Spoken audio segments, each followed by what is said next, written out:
आज प्रस्तुत है दाल मखनी। दाल मखनी आपको उत्तर भारत के लगभग सभी रेस्तरां में मिल जाती है।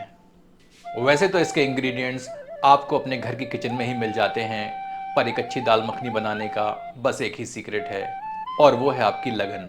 रेस्तरां में दाल मखनी को बेसिक मसालों, टमाटर, क्रीम और मक्खन के साथ घंटों तक इत्मीनान से पकाया जाता है। धीमी आंच पर पकते पकते दाल एकदम स्मूथ हो जाती है और इसका स्वाद क्रीमी टेक्सचर से भर जाता है।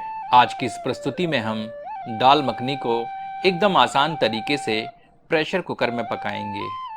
साथ ही साथ हम क्रीम की जगह इसमें दूध का प्रयोग करके वही रेस्तरां वाला टेस्ट अचीव करेंगे। तो चलिए बनाते हैं दाल मखनी। मित्रों, आपसे आग्रह है कि मेरे पर्सनल ब्लॉग जो कि ट्रैवल, फिटनेस और हेल्दी फूड पर आधारित है, उसे सब्सक्राइब कर मुझे प्रोत्साहित करें। इस पर्सनल ब्लॉग का लिंक आपको डिस्क्रिप्शन बॉक्स में मिल जाएगा। कुछ समय पहले मैंने अपने इस ब्लॉग पर फ्रेंच क्रैब की रेसिपी अपलोड की है, जिसका लिंक आपको डिस्क्रिप्शन बॉक्स में मिल जाएगा। कृपया कमेंट करके बताएं यह आपको कैसी लगी। यह 100 ग्राम उड़द की दाल है। इसको हमने रात भर के लिए पानी में भिगोकर रखा था। इसका अतिरिक्त पानी निकालकर हमने एक बार साफ पानी से धो लिया है। ठीक इसी प्रकार 30 ग्राम चने की दाल को भी हमने पानी में भिगो लिया है। यह 100 ग्राम प्याज को हमने बारीक काट कर रखा है। 1 टेबल स्पून की मात्रा के बराबर अदरक को हमने बारीक काट लिया है और 3 हरी मिर्चों को टुकड़ों में काट लिया है। यह एक मध्यम आकार का टमाटर है, इसे पीस लेते हैं। यह 250 ml फुल फैट मिल्क है। इसमें एक उबाल आने तक पका कर रख लेते हैं। इसके अलावा हमें थोड़े मक्खन की भी आवश्यकता है। अब एक प्रेशर कुकर में भीगी हुई उड़द की दाल और चने की दाल को पलट लेते हैं।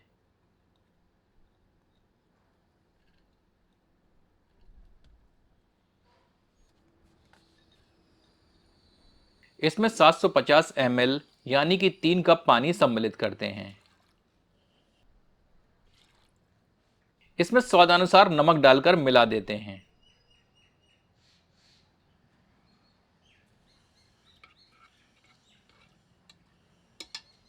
अब इसे प्रेशर कुक करके पका लेते हैं। हमें लगभग 7 से 8 सीटियां धीमी आंच पर देनी होंगी। दाल का अच्छी तरह गलना उसकी गुणवत्ता पर निर्भर करता है।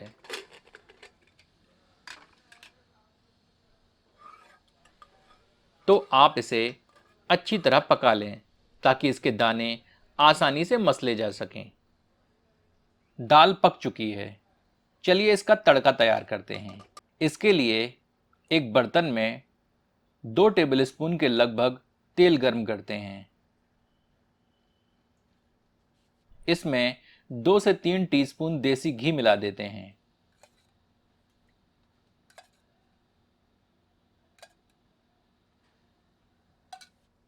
अब 2 साबुत लाल मिर्च और आधा टीस्पून जीरा गर्म तेल में सम्मिलित करते हैं।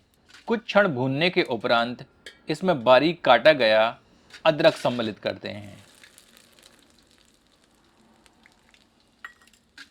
इसे भी कुछ क्षण भून लेते हैं। तत्पश्चात 1 टेबलस्पून बारीक कटा हुआ लहसुन सम्मिलित करते हैं। इसे भूनकर सुनहरा कर लेते हैं।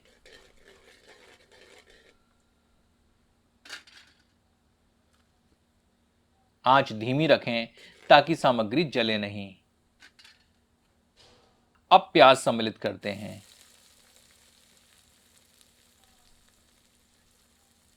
इसे 2 से 3 मिनट मध्यम आंच पर भूनते हैं ताकि प्याज थोड़ी सी पारदर्शी दिखने लगे।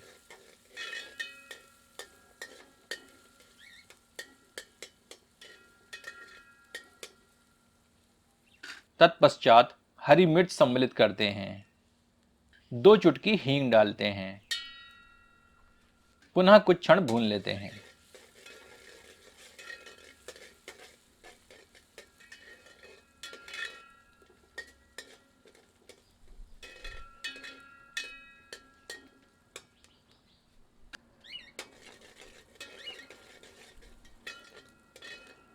प्याज अब भुन चुकी है। इसमें 1 टीस्पून पिसा जीरा, आधा टीस्पून पिसी हल्दी, स्वादानुसार पिसी लाल मिर्च,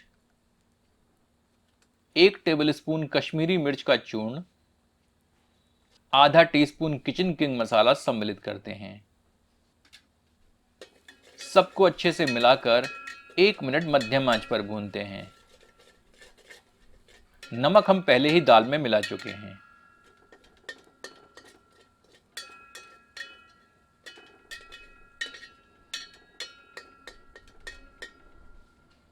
अब पिसा हुआ टमाटर सम्मिलित करते हैं। इसे अन्य सामग्री में मिला देते हैं।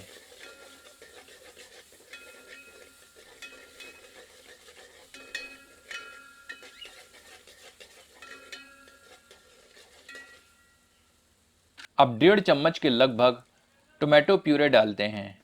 यदि यह उपलब्ध ना हो तो इसे स्किप कर दें। मिलाकर 2 से 3 मिनट धीमी आंच पर भूनते हैं।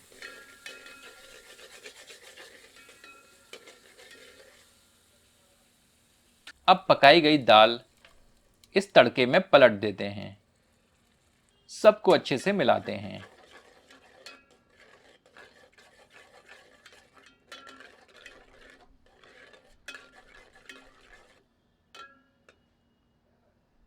आंच तीव्र कर देते हैं ताकि दाल में उबाल आ जाए।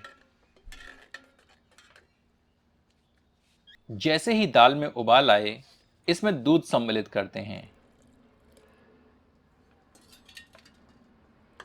आप चाहें तो दूध के स्थान पर ताज़ी क्रीम भी डाल सकते हैं, पर दूध ऐसी सामग्री है जो सदैव आपके घर में उपलब्ध होती है।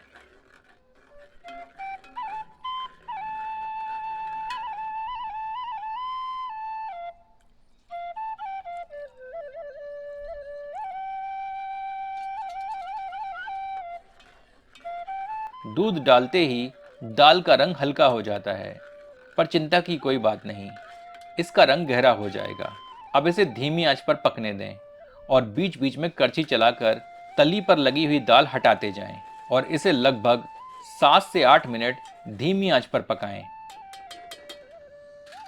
इसी अंतराल में इसमें 1 टेबलस्पून के लगभग कसूरी मेथी हथेलियों के बीच रगड़कर सम्मिलित कर दें।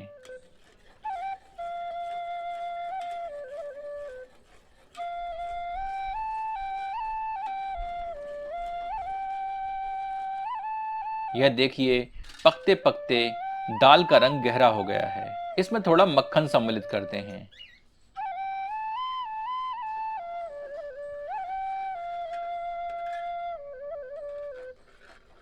दाल मखनी बनाना एकदम आसान है। बस आपको इस बात का ध्यान रखना है कि यह धीमी आंच पर पककर मसालों, दूध, क्रीम इत्यादि के साथ अच्छी तरह ब्लेंड होनी चाहिए।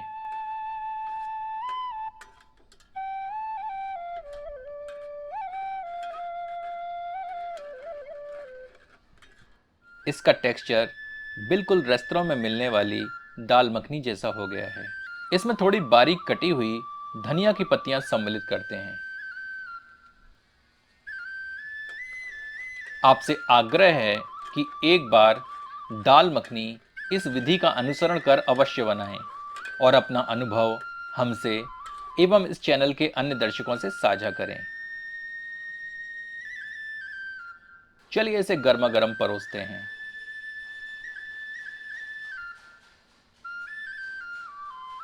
इसका आनंद आप अपनी पसंद की रोटियों, नान, लच्छा पराठा इत्यादि और चावलों से उठाएं।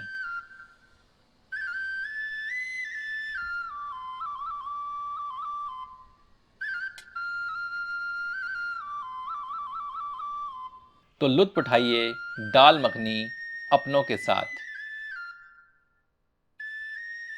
चलिए इसे चावलों के साथ चख कर देखते हैं।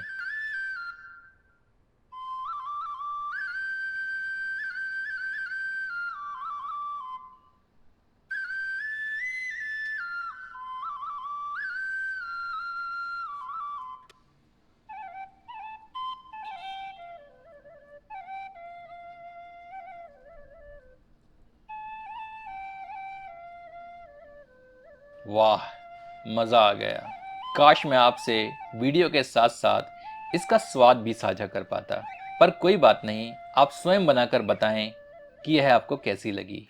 यदि आपको यह प्रस्तुति पसंद आई हो तो कृपया इसे अपनों के समक्ष साझा करना न भूलें। धन्यवाद।